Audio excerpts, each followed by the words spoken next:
warned you guys that I was playing 4D chess. Well, guess what? Checkmate. Or should I say, I win. Louisiana, welcome to I Win News. I Win News is a place for people who are sick of the bullshit, sick of the good old boyism, sick of only hearing half the story or the narrative that they put out. Here at I Win News, we pay our own bills, okay? We don't owe allegiance to anyone other than the story and the people and the voice of Louisiana and the Gulf Coast. And I can promise you, the story that we're talking about today, you will not hear this on anywhere else, okay? You will only hear it here at I Win News. And what we are talking about today is why a Louisiana PAC that is largely Republican funded would be funding the campaign for Jay Morris and his judicial PAC, as well as a Black Democrat caucus here in Louisiana. Now listen, this is going to be us uncovering an entire network of political operators, okay? So you've got to pack your patience, maybe a pen, a pencil, because there's a lot going to be coming at you here in this video. But what I want you to know is that you, if you'd like to, are able to access all of this information to fact check us, which we want you to do because we don't want to spread misinformation. But you can access all of this information through Louisiana public records. So why would a largely Republican PAC fund both Democrats and Republicans here in Louisiana? Well, it's because good old boyism knows no color, creed, nothing when it comes to access, power, and control, and money. And that's where we started. We followed the money. And the we, by the way, is like me and a group of girlfriends. Personally, I like to call us neurodivergent baddies with a brain. The name of the PAC that I'm referencing is Cajun PAC 2. Now, I have my notes down here, so if you see me looking down, that's what I'm looking at because there's just so much. But Cajun PAC 2 is a PAC that is largely Republican funded, like almost exclusively. And it started back in April 2019. Now, what I found really interesting was who runs Cajun PAC 2. Currently, as it stands in 2025, Cajun PAC 2 is run by 3 gentlemen. The first is Charles Benjamin Landry, who is a personal injury attorney out of Lafayette. Then we have Michael Thomas, who's the chairman of the Port of New Orleans, who was actually elected by none other than Governor Jeffrey Landry himself, and a gentleman named Warren Orlando, but he goes by Steve Orlando, and I believe he's involved in some sort of shipbuilding or, I don't know, boats. However, that's not who started it. That all changed in 2025. However, the brainchild, as one may say, behind Cajun PAC 2 is none other than our favorite little Landry, Governor Jeffrey Landry of the great state of Louisiana. Now, Jeffrey Landry was the chairman for this PAC all the way up until 2024, is what the records indicate. However, in 2025, Michael Thomas took Jeffrey Landry's spot. Governor Jeff Landry was the creator and the chairman of Cajun PAC 2 all the way up until 2024, where he stepped down, and the records indicate that Michael Thomas, the now president of the Port of New Orleans, took over. Now, when I say Cajun PAC 2 is Republican funded, I mean Republican funded, all right? So between 2023 and 2025, the Louisiana Republican Party PAC, which is run by shipbuilder and businessman Boise, is that how you say it? Boise Bollinger, who runs Bollinger Shipyard, which is now no longer in Louisiana.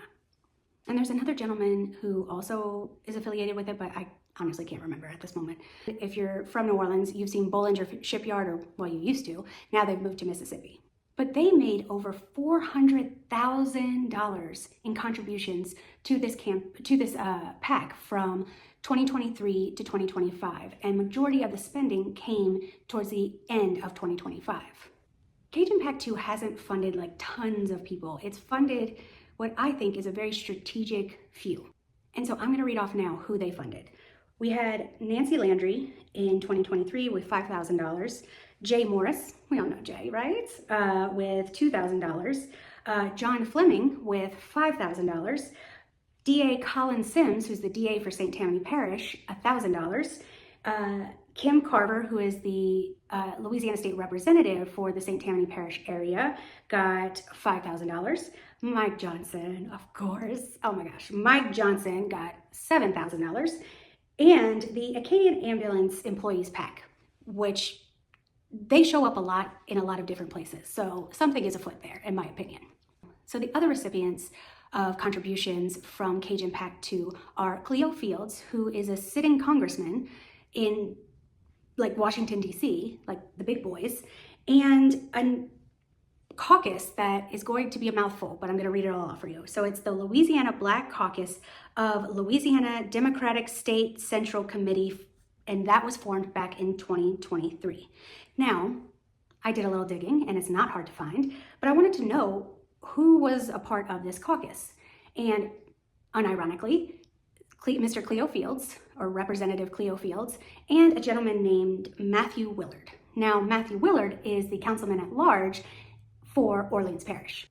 And listen, I'm not accusing anybody of a crime or any sort of criminal intent here, because again, like, I don't know what constitutes a crime anymore, because things that I would definitely think would be a crime, like everything that's in Epstein files, is apparently not crimes.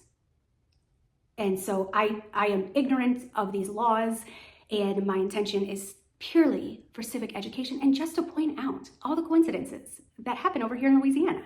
And the thing is, in Louisiana, we don't have corruption. We have coincidences. Before we get into the Black Caucus, Democratic Black Caucus connection, let's go back to Jay Morris, because that's important here. So Jay Morris is based out of Monroe, but somehow he can't keep his nose out of the business of New Orleans. And what I am going to speak about next might have some interesting, coincidences, and might give us a little bit of a clue as to why Mr. Morris can't mind his own business. So Jay Morris, like pretty much all the other good old boys in Louisiana, and that's right, Mr. Morris, I called you boy. Jay Morris, just like the rest of the good old boys in Louisiana, are attorneys. Everybody's an attorney around here. I'm going to become an attorney at this point. And it's shocking. I think maybe LSU just might, sign the degrees, because I am shocked by the caliber that moves through that school. So Jay Morris owns a law firm called Dean Morris. Now, I wanted to find out, did Dean Morris make any kind of interesting financial contributions? And what I found to be interesting was two things. He made contributions to Sheriff Marlon Guzman's campaign and to Sheriff Joseph Lapinto's campaign.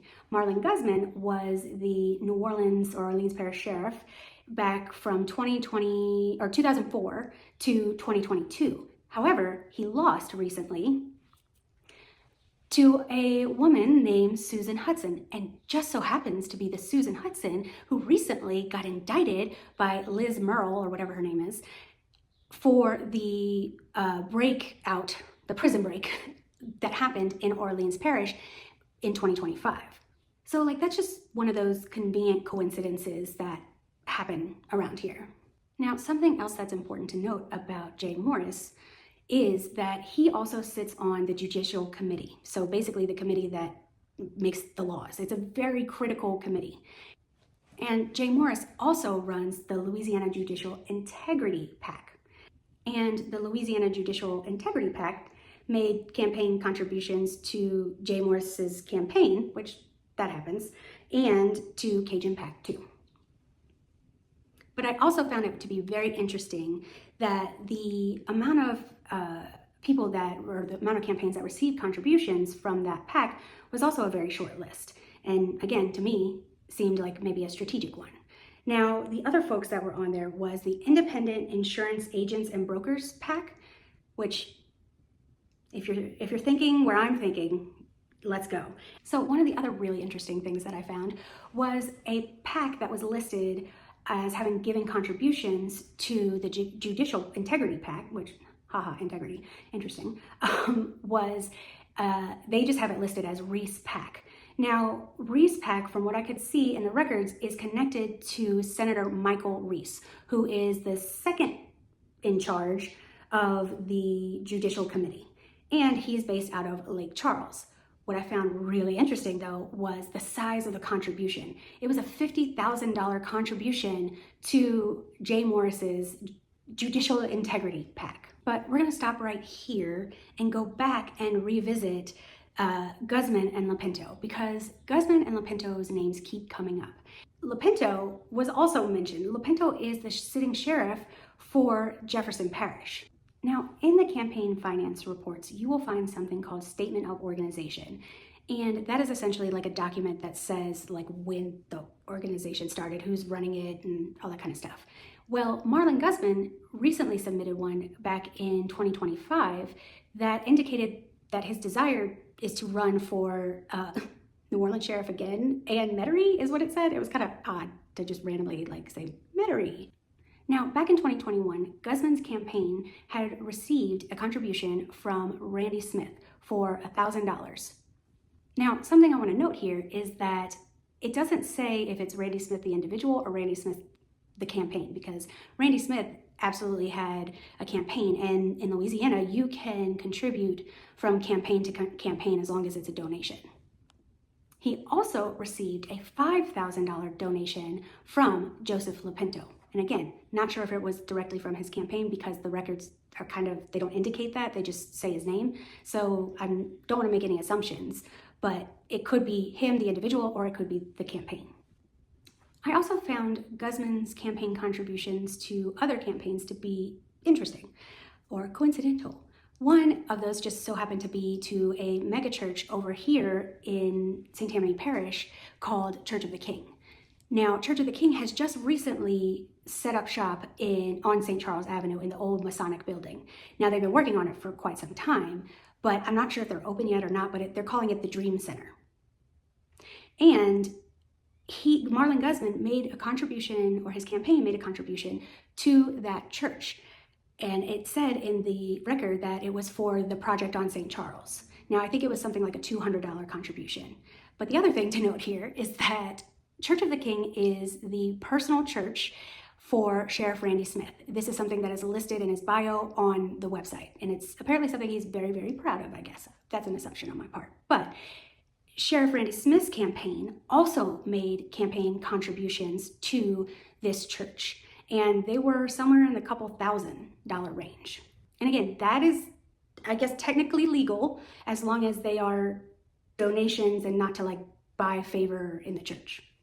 Now, this is the part where I feel like things got very coincidental, because Guzman also contributed to the campaign for Chelsea Napoleon.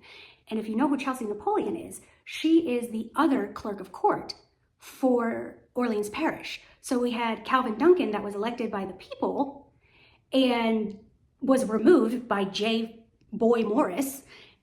And so, what is her name? Chelsea Napoleon is the civil clerk of court. But now it looks like she's the clerk of court of both. So are you guys following me now?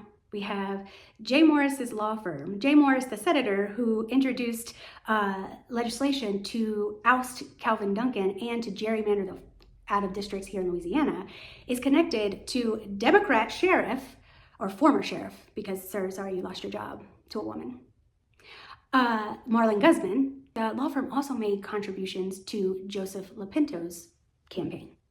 So do you guys see what's happening here? Are you guys following this with me? Because we have Calvin Duncan, who loses his elected seat as criminal clerk of court. You have Sheriff Guzman, who donated to the campaign for the civil clerk of court, Miss Napoleon, and Guzman's received donations from Dean Morris, which is run by Jay Morris, which received campaign contributions from Governor Jeff Landry's PAC. Y'all, right now the song going through my head is the fucking Little Einstein song, because that's what I feel like. We're going on a trip in a favorite rocket ship, exploring all of the connections. It's like fucking Russian nesting dolls at this point. Now, Guzman also made campaign contributions to an individual named Cynthia Willard Lewis. And if you guys remember Willard from earlier, Matthew Willard, the councilman at large, which by the way, I learned he's like it's a very powerful position because he's like the councilman of all of New Orleans. He doesn't have just a specific, place that he's assigned to. But come to find out, that is the nephew of an individual named Cynthia Willard Lewis, who is Matthew Willard's aunt and also his political advisor. And Guzman made significant contributions, like multiple, or at least his campaign made multiple. And if you guys remember, because it was like an hour and a half ago, Matthew Willard was the other individual who was on the Black Democrat caucus, and the caucus that received funding from Cajun PAC 2 run by Jeff Landry. At this point, I feel like I'm literally giving birth. Like, actually, I have 3 kids. Birth was easier than like the mental load that I have in my head right now. All right, so now we are boiling it down and getting St. Tammany specific, because that's the area of Louisiana that I am in, and that's largely the one I'm familiar with and that I often cover here on iWin News. So we need to go back to Michael Reese. Michael Reese's PAC, it was the one that had made some contributions to Liz Murrell's campaign as well as Nancy Landry's. And by the way, that PAC made like $10,000 in contributions to Nancy Landry's campaign. And they also made contributions to another PAC called the New Solutions PAC. The campaign contribution for that was about $5,000 from what the records indicate. Now, who runs New Solutions PAC? Well, that is none other than Tyler Daniel. Now, Tyler Daniel was a former political director for none other than my other favorite human, Mr. Steve Scalise. Tyler Daniel and Steve Scalise were not just like ships passing in the night. They worked together a lot because Daniel worked for him from 2012 to 2018 and worked his way up to be like the political director and also be like the head bitch in charge for getting donations, fundraising. That's what it's called, fundraising. But now what Mr. Daniel does is he's kind of like a political consultant strategist who owns a company called Peak and Valley, I believe it's Peak and Valley Consulting? I don't know, something like that, but you can look it up. Now, what I found interesting was when I was looking through the expenditures of the New Solutions PAC, I found a couple of things that I found to be interesting. So one, the PAC that's run by Tyler Daniel is very much contributing frequently to his consulting firm. Now, I don't know what the legalities of that are, but I mean, I low-key think that might be a conflict of interest, but honestly, it's Louisiana, who knows? I was going through New Solutions PAC expenditures. I noticed kind of the same trend that I was seeing. There was a very small amount of people receiving money from that PAC. And one of them that stood out to me was a place called Champion Ranch. Now, from what I can tell, Champion Ranch is like a luxury hunting resort. I think what stood out to me was the frequency, but also the amount of money that Champion Ranch was receiving. So the amount was $166,000 from New Solutions PAC. And there was also another organization that received contributions or whatever from the New Solutions PAC, and it was called the Crowded Table. Now, I'm still looking into this one because this is interesting here. But the other interesting contributions from New Solutions PAC were the campaign of Larry Rolling. Now, Larry Rolling is a councilman here in St. Tammany Parish.